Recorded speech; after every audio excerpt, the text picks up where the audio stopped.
Hello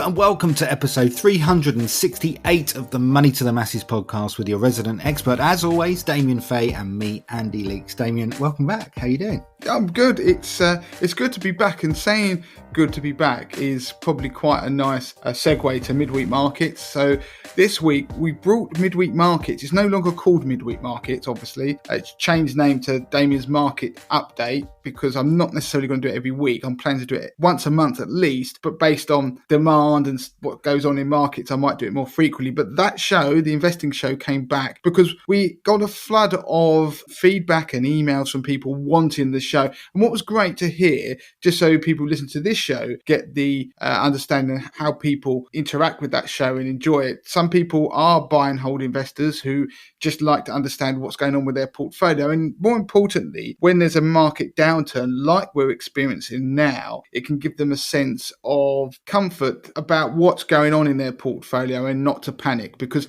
even if you are a buy and hold investor that maybe just tracks the market using ETFs or something like that, then people can get frightened and just quit out of investing when they see their portfolio fall in value. And of course, there are other people who listen to it to understand parts of the market they don't know much about, or to understand how the interaction between different asset classes, or they might even use it as some sort of inspiration when building portfolios and running their investments. So it's great to see that people are enjoying the show, then leaving comments in the YouTube video just beneath. So make sure you do that. You can do that, by the way, on the YouTube version of this podcast. We do put these podcasts out on YouTube. They don't have a video yet. That will change in the near future probably. But also on the website, we do have a page for each episode of this podcast where you can leave comments and get interactions as well. So it's a great way of helping us promote the podcast and shows on all the different formats, because one person did ask, how can we help you promote midweek markets? Because it's got great international appeal as well, because you talk about markets across the world.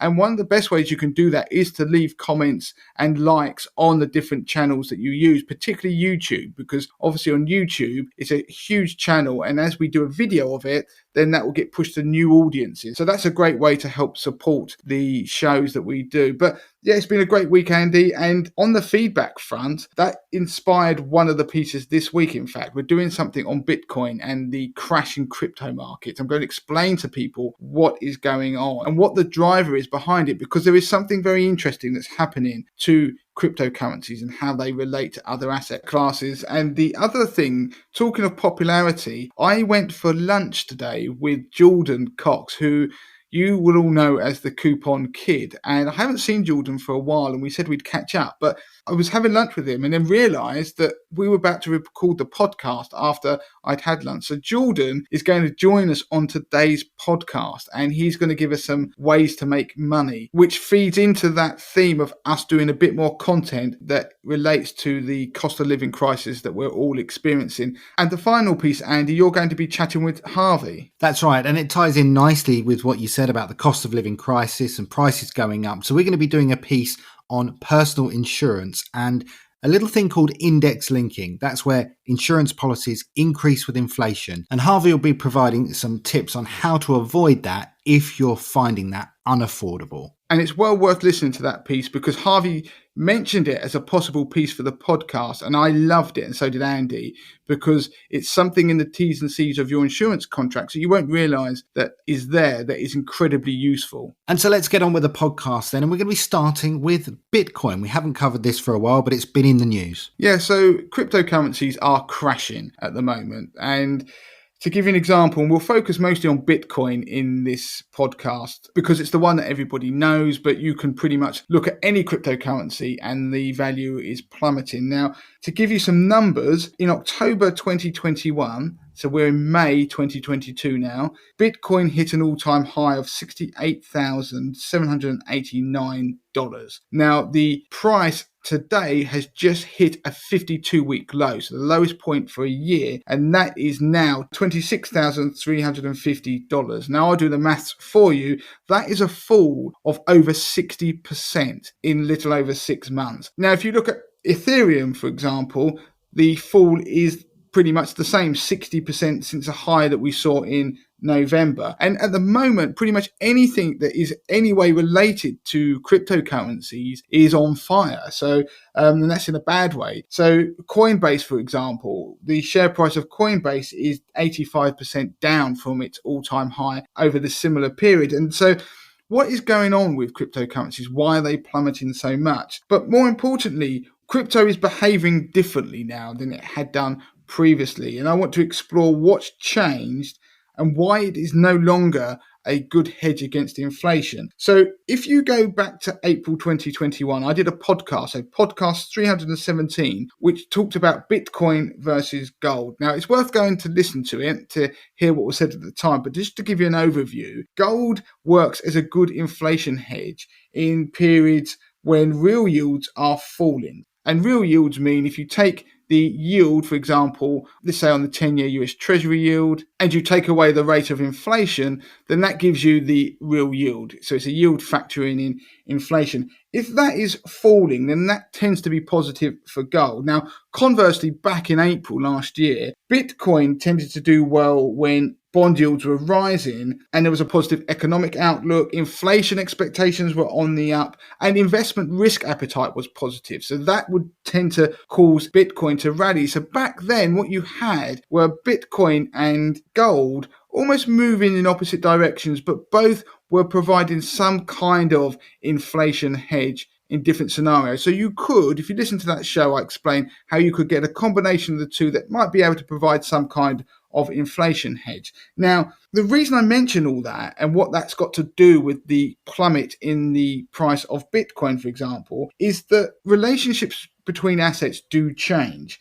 And the relationship that I mentioned there for Bitcoin is no longer true. So Bitcoin isn't a good inflation hedge at the moment. And asset correlations do obviously change, and they can do over an extended period of time. If you go back to podcast 366 the other week, I talked about the death of the bond equity portfolio, which was explaining how even a long-standing correlation between the price movements of bonds and equities, which tended to be negative, has changed recently and has become positive. And that could potentially continue for a while. Now, with Bitcoin, the way it correlates to other assets has changed. So go back a year ago, Bitcoin, for example, was a pretty decent diversifier in a portfolio because it didn't behave in line with, say, for example, technology stocks. And so a lot of institutional investors started getting quite excited about Bitcoin and they started putting it into their portfolios alongside things like gold as an alternative asset class that might help diversify the portfolio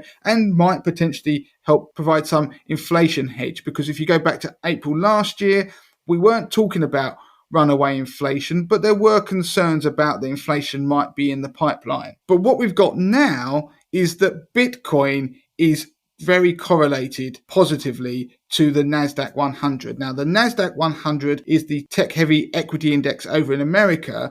And if you go back to April last year, the correlation was about 0.1. Now, when I talk about correlation, you can measure it using something called a coefficient. And simple terms, that number runs between -1 and 1. So at -1, that means two things move perfectly in opposite directions. If the correlation between two objects, so two asset classes, for example, was 1, that means they move perfectly in the same direction. So if one asset goes up by 1%, the other will go up by 1%. And in between those two extremes, you have obviously the number 0, and that means the two assets are completely uncorrelated. So they just do things differently. And that was obviously good for diversification. The thing is, since the peak in equity markets, but particularly technology stocks, with the NASDAQ 100, which was again in November 2021, then Bitcoin has become increasingly correlated to technology stocks. And if you look at that correlation coefficient, we've now broken from down towards 0.1. So we're almost towards 0.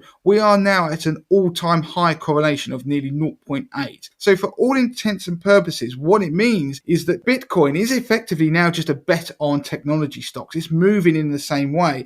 And as the sell-off is increasing in technology stocks and the fall in Bitcoin is increasing in pace, they are becoming more and more correlated. So if you buy Bitcoin or invest in it, you are now effectively betting on the big technology companies out there. And because of the way what's happening with rising interest rates with the Fed, and if you listen to the midweek market show, you will know that rising interest rates are bad for growth stocks, particularly technology stocks, because when you discount those future earnings, which could be way off into the future, when you discount them back at the higher interest rate, it means the current share price is lower. All you need to know is higher interest rates aren't great for technology stocks. And so what you're getting now is when the idea that inflation's here, interest rates might go up, that actually Bitcoin is now tumbling. Now, that is definitely not an inflation hedge. And so why is that happening? And part of the reason we're now getting that is because of institutions. So with institutions buying Bitcoin over the last year, for example, they are now dumping technology stocks because they become risk averse on that particular asset class, but they are therefore de-risking and classing Bitcoin and other cryptocurrencies along with them. So what it means is that if they're dumping these things at the same time, then they start to become correlated together. So that is one of the reasons why that correlation has now picked up. And Bitcoin is effectively now, at the moment, pretty much a bet on technology stocks. If you've got technology stock exposure, you'll be licking your wounds. If you've got Bitcoin exposure as well, you're going to be probably in absolute tears right now. So understand that the correlations are changing. Now, what does that mean and what is next for Bitcoin? Now, I don't know, but one thing I do know is that Bitcoin does trade in a way like other asset classes. So if you think of a share price, it does, if you look at it from a technical analysis perspective, recognize lines of support and resistance. So we saw one break this week. The $30,000 level on Bitcoin was a support level. We broke through that and we had much more pain. So you can apply technical analysis to the price of Bitcoin. But while I don't know whether we're going to see Bitcoin rally or not, one thing I will point out is that we've had what they call these crypto winters before. So periods where Bitcoin has completely underperformed and the bottom has started to fall out of the market. And then we've turned around. And what has caused those turnarounds? Well, they are typically periods of innovation within the sort of crypto space, or where there's just a pickup in interest in crypto technology. And if we go back to the pandemic, then we last saw something like this. The change in the behavior of Bitcoin relating to other assets last occurred around the pandemic. So when we had the pandemic, technology stocks initially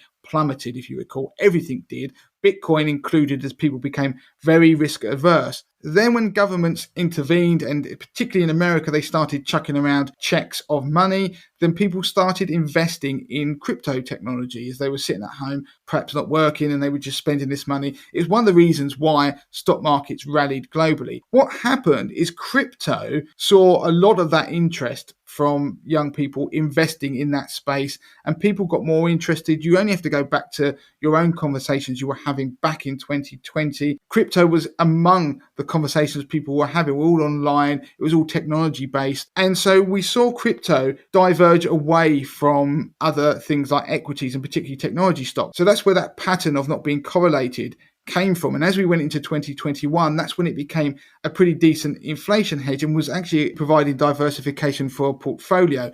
But as 2020 went on, technology stocks then started to pick up, if you recall. Technology stocks were one of the big winners in the pandemic because we all went online. But of course, that pattern continued. And then eventually through the back end of 2021, the correlations tightened between those two assets. And then the sell-off happened and it's accelerated even more. So I don't know what's going to happen to Bitcoin. I don't know if it's going to completely collapse and go to zero. But the one thing I will point out, if that correlation still holds true, the NASDAQ 100 is currently, as I make this podcast, the most oversold it's been since the pandemic, which means that it's been sold heavily and typically, not guaranteed, you sometimes see a rebound from oversold levels. That means that you imagine a bit of an elastic band, you overstretch it, it pings back a bit. Then if that is the case and we do see some kind of rebound, then that would imply that you might see something like that happen on Bitcoin. The question becomes whether that rebound becomes sustainable and actually turns into something that would be bullish and we get another upturn in technology stocks, or whether it just starts to unravel again as we've seen in recent weeks. So if nothing else, Bitcoin remains a useful risk indicator. It's sold off. You can look around and see risk appetite has diminished on all sorts of assets. But the point of this podcast, I wanted to explain to people why Bitcoin seems to be crashing. It's one of the reasons. But more importantly, to educate people that correlations between assets do change and they can change for significant periods of time. And Bitcoin right now is not what it was as a diversifier just 1 year ago. Okay, so let's move on to the next piece of the podcast then. And we're going to be welcoming Jordon. And I have to say, Dame, I'm a little disappointed that I wasn't invited to this lovely sounding lunch that you two had.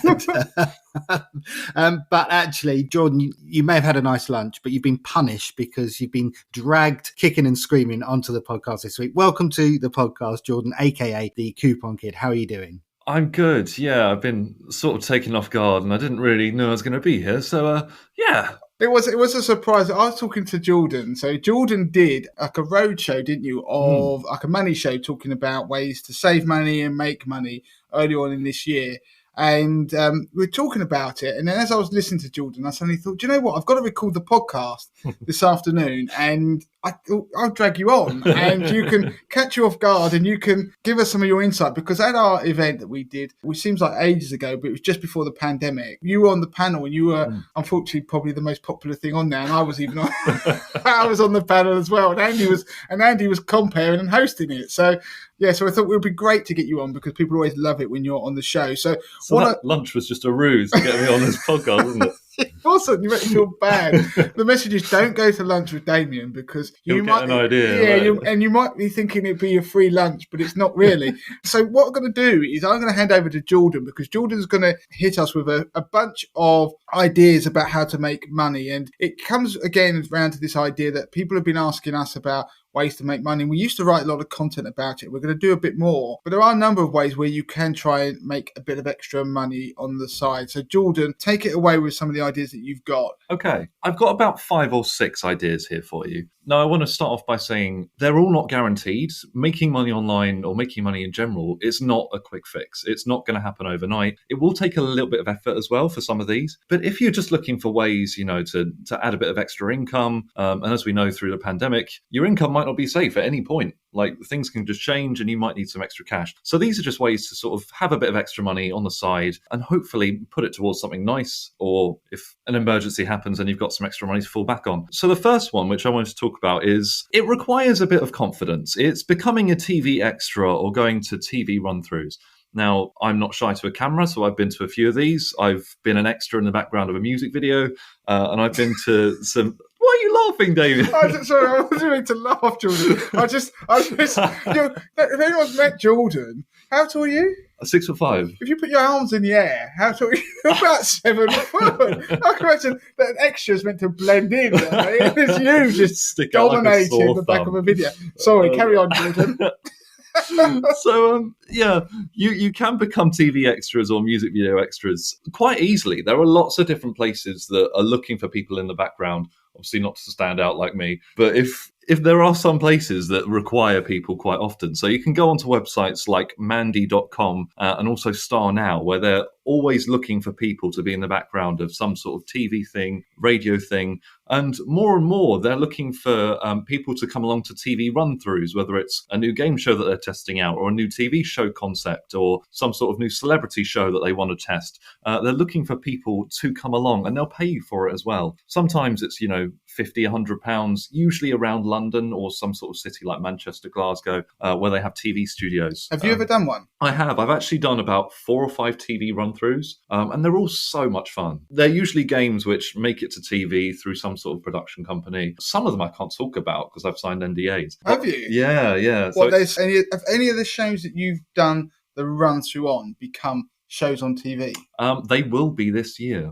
That's all I can say. But they are so much fun, and you can just sort of get out for the day, be in the background of a TV thing or be in a music video like me, which I think the music video I was on, it was quite a few years ago. It's had about 3 or 4 million views on YouTube. Right. So, that's Jordan, you dropped that in as if to say you don't really know what the video is. You know what the video is. We're going to have to show me after this podcast, and I'll probably have to share it on our socials on Instagram, if you'll let me, to see you in this music video and the clip of it. It was when I was much younger with a lot longer hair. I think I made about 150, 200 quid from being in that music video. Why don't we put it out to the listeners? Google Jordon Cox, Google image him, find out what he looks like and scour the internet. If you find it, you get a money to the masses mug, and it's a mug well earned.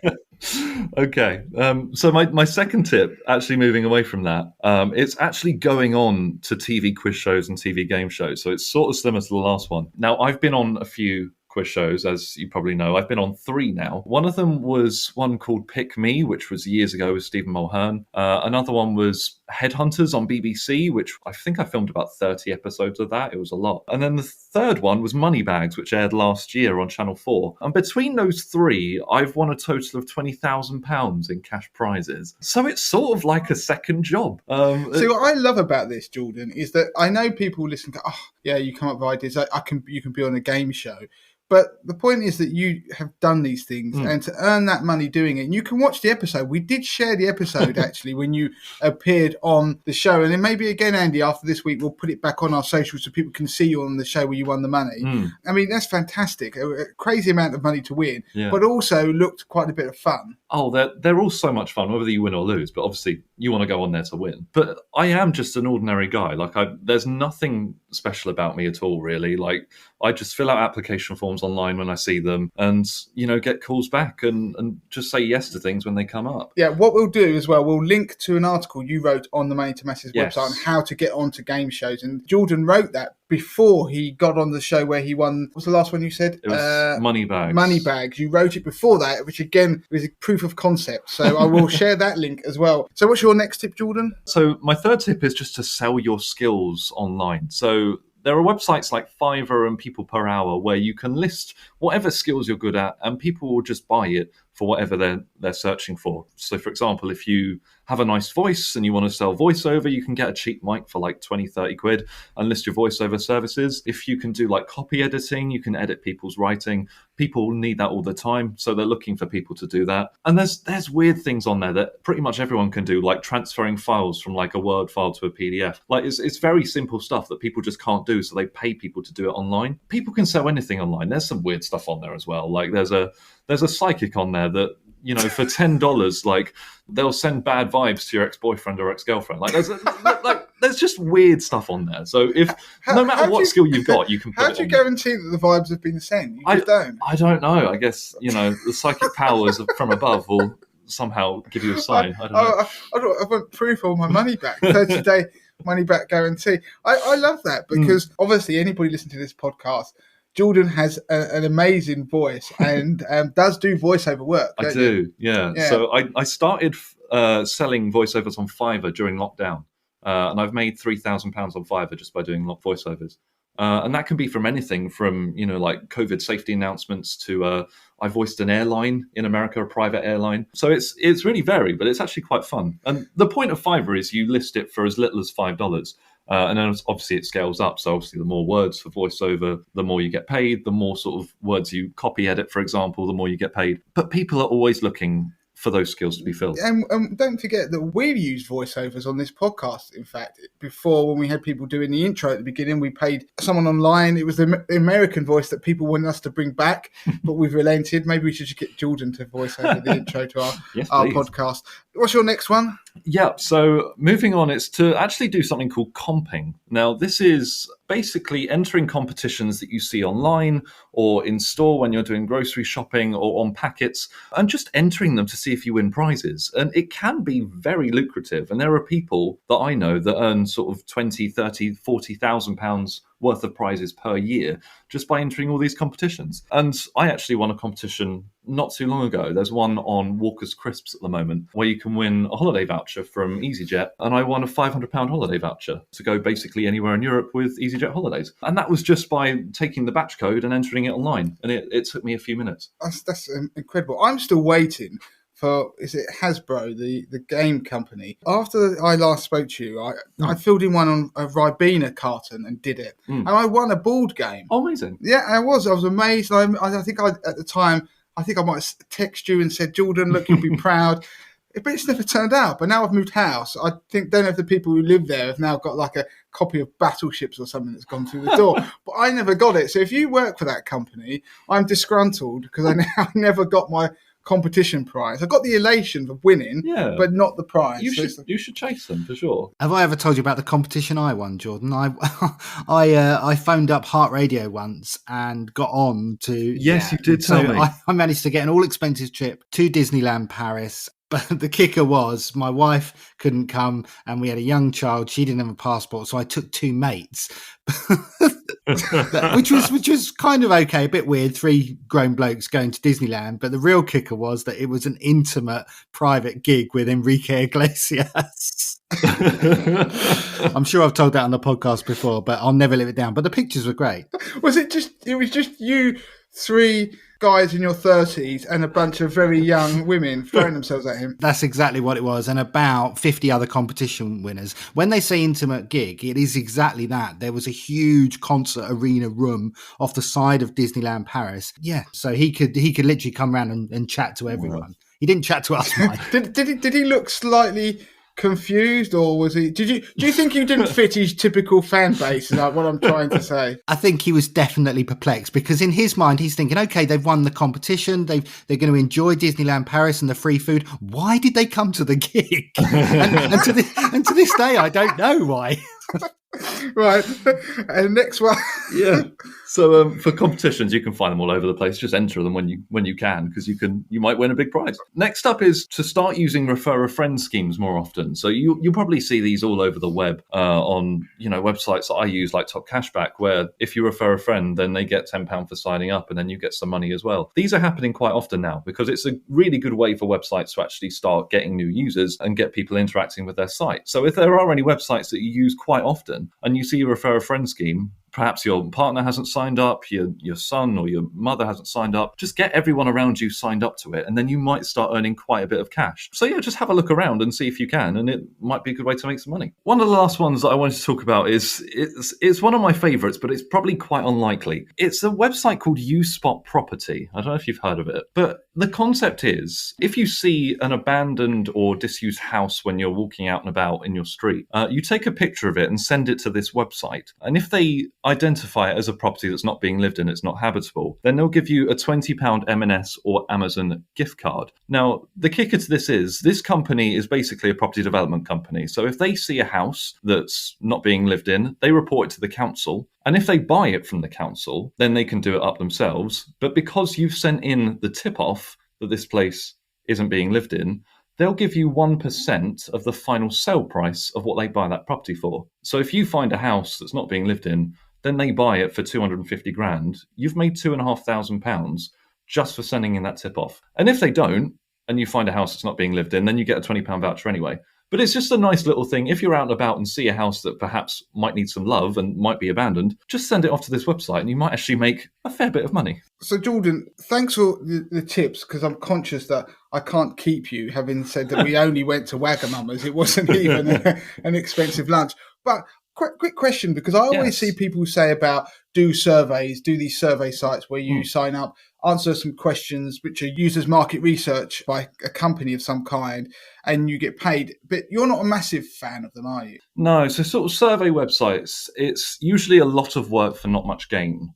So you could be on these websites and fill out a few surveys and earn like £2 or £3 an hour, which for some, if you're just sitting there watching TV, it might be good as something else to do. But a lot of the problems with survey websites is if you don't fit the criteria, it just kicks you out the survey. So if they're only looking for people who have a pet and you enter like a few questions and then you say, I don't have a pet, then you get kicked out, you don't earn any money.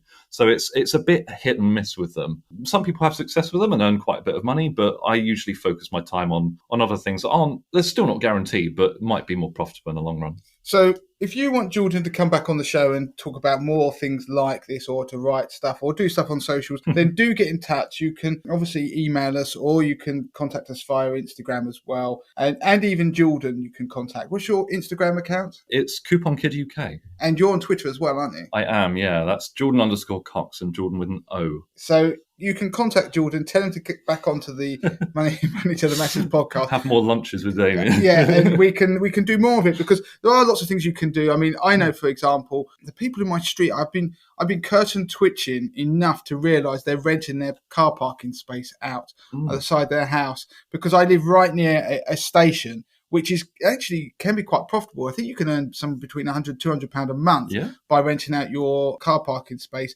by some of the apps online that you can get that are about renting out car parking spaces. So there are some other ideas about renting things out. So Jordon, thank you for coming on the show. Thank you. Okay, so let's move on to the next piece of the podcast then, and we're going to bring Harvey back onto the show. Now, we were chatting in the week about the cost of living crisis, and we've been doing lots of stuff in the background about new content we're creating. And Harvey made an excellent point about personal insurance products and how inflation can impact those. So let's bring Harvey onto the show. Harvey, welcome to the show. So inflation and personal insurance then, what are we talking about here? Hi, Andy. Thanks for having me on. Yeah, so we were talking about helping people to reduce the cost of certain products and services that they're using to help them with this cost of living crisis that we're living through at the moment. And what occurred to me was that whilst we look at reducing the cost of certain products, we should also ensure that the cost isn't increasing. When it comes to personal insurance products, things like life insurance, critical illness cover, income protection,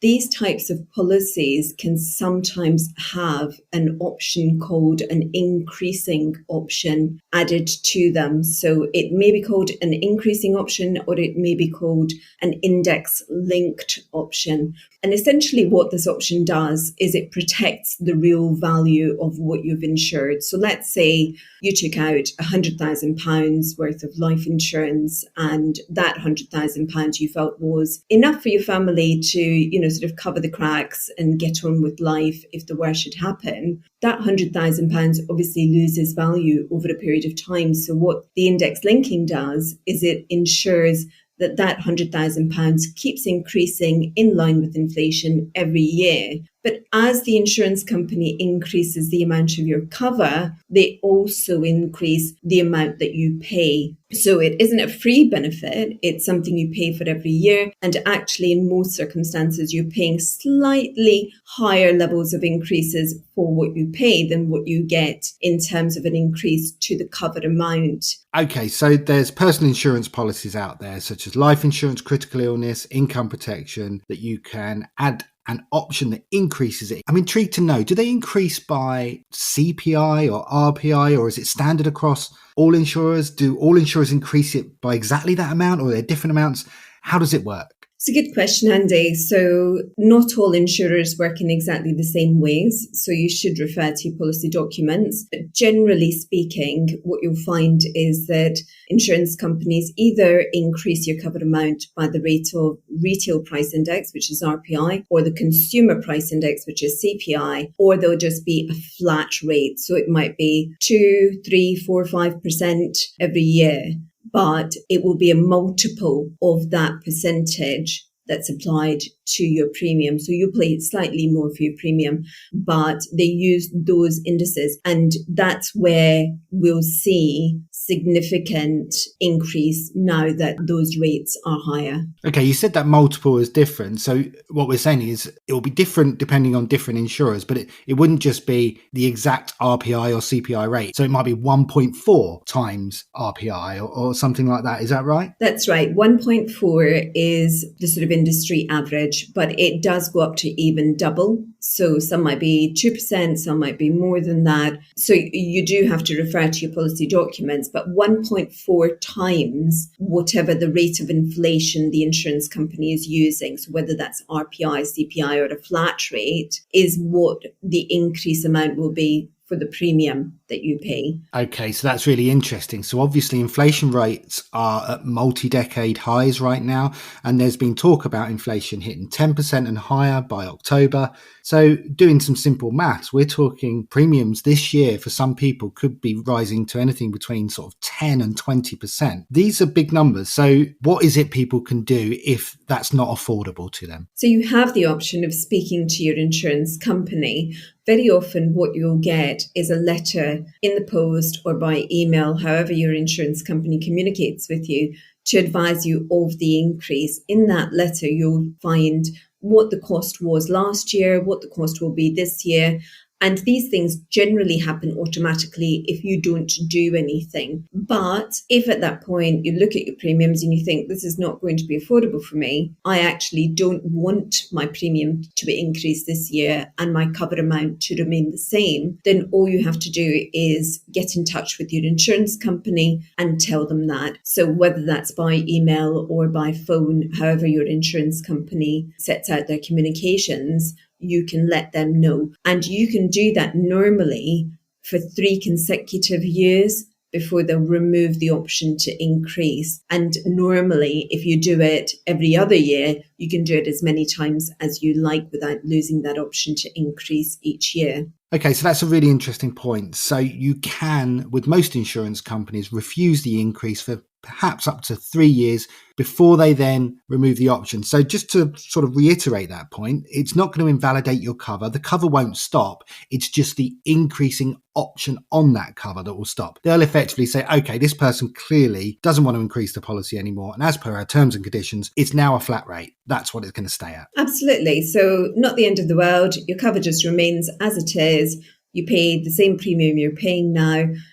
All that will happen if they remove the option for increasing is that you just won't be able to get that automatic increase each year, which in some ways is beneficial. It is a valuable option to have on your policy because it protects the value of your life insurance against inflation. But you have to counter that with affordability. And in these kinds of financial times, we do have to look at whether we can sustain those policies that are really important to have rather than look at the advantages of having more and more cover every year. So whatever cover you've got, try to maintain that. We will link to an article in the notes where we explain how to reduce the cost of life insurance.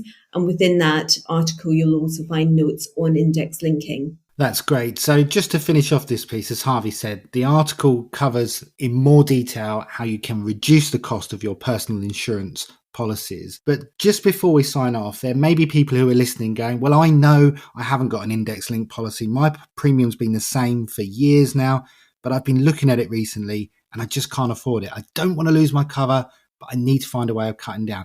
Is there something people can do, just as a little tip on the podcast here, where they can reduce the cost of their cover without cancelling it? Absolutely. I mean, insurance companies are very open to talking to their customers about financial hardship. You know, it's something that they dealt with in a very, very positive way through the pandemic years. And actually, what they did was significantly help a lot of people to maintain their life cover in situations where they perhaps couldn't afford premiums. So there is the possibility that your insurance company may help you to reduce your premiums by reducing your cover. They may look at issuing premium holidays where you can spread out the cost of the cover that you have. The key thing to understand is that opening up dialogue with your insurance company and letting them know that you're finding it difficult to pay the premiums that are payable to maintain your life insurance is the best course of action, because then you can get some advice and you can get some guidance as to how to maintain your life cover. These policies are extremely important for a lot of people. They will have been paying them for a very long period of time, and they don't really want to lose that benefit by cancelling direct debits, because in the short term, or maybe just over the next year or two, some of us may struggle to maintain those payments. That's great. There's some really good tips in there, Harvey. Just made me think while you were discussing that, what about the situation where people are already kind of in a problem situation? Let's say, for example, they've missed a premium or maybe missed 2 premiums. Is it too late? Not at all, Andy. People have the opportunity to catch up missed premiums. Insurance companies are usually quite flexible in this sense, and normally policies don't become irretrievable until you've missed more than, say, 3 premiums. That may differ between different insurance companies, and some insurance companies will cancel policies after a shorter period of time. But the most important thing, again, is go back to your insurance company, speak to them about your missed premiums, ask them how you can catch those up. If you can't afford to catch them all up in one go, then talk to your insurance company about spreading the cost of them so that you can perhaps bring the payments back up to date, because essentially, as we get older, Andy, these insurances become more expensive. And if you have a policy that you took out when you were younger, likelihood is that you've probably got a fairly good rate on it, and you probably want to maintain that rate with your insurance company. So speak to your insurance company, try and catch up your premiums, talk to them about spreading the cost of them, and you can revive a policy where it has maybe become lapsed. Harvey, that's great. Thanks ever so much for coming on. And as we said just there, we'll put some links to some useful articles should people need to reference those. Okay, Damien, let's bring you back in. So that is it for this week, isn't it? Yeah, it is. So as ever, please do review the podcast on whatever platform or app that you use, because it helps push us up the charts. And also, it's incredibly motivating for us to hear what you think about the podcast, and also help shape the content on future episodes. Also, don't forget to join our Facebook group as ever, facebook.com/groups/money to the masses. And it goes without saying, please follow us on all our social media platforms, particularly Instagram, where you'll see a lot of stuff from me every day. So that is it. Until next time, Andy. Until next time.